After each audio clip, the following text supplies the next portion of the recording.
GameDev Journey. Hey everyone, it's Rob here from GameDev Journey. I've been looking around for great Godot tutorial channels, and this is what I have to recommend this week.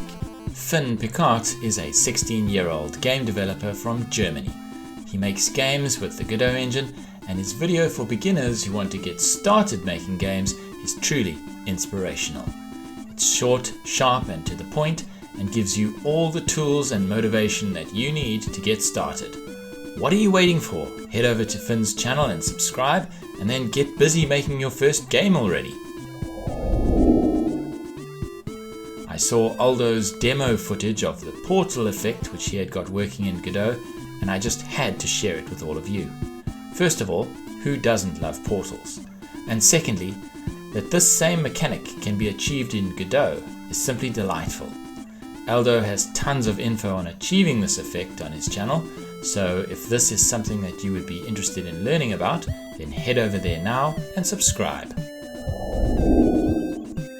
Casper mainly posts demos about game development using free and open source software like Godot, Blender and Critter.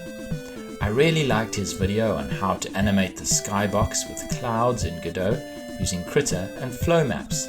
But he also has videos on how to make a raindrop shader and even interactive grass. This channel is full of Godot goodies, so if you're on the lookout for new and interesting ways to enhance your game in Godot, then visit Casper now and don't forget to subscribe. Studio Box Games is the channel where you can see a solo indie dev at work. The videos on this channel get right to the heart of the matter. There's an entire playlist on quick tips for Godot, and the one that drew me here was the way to toggle full screen mode on or off with a single button.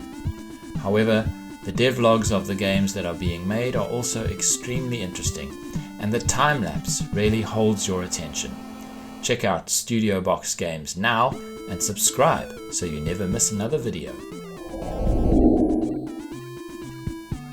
Cron mostly makes Godot tutorials, but sometimes also makes content that is related to GameDev. Thanks for your tutorials, Cron. They're really good, and the one which brought me to your channel was how to make screen shake in Godot. I was blown away by how many videos you've made. This is amazing work and so helpful to the Godot development community. Everyone should subscribe to Cron now to support the great work being done. That's all for this week. As always, thanks for joining me, and I hope to see you all again next time.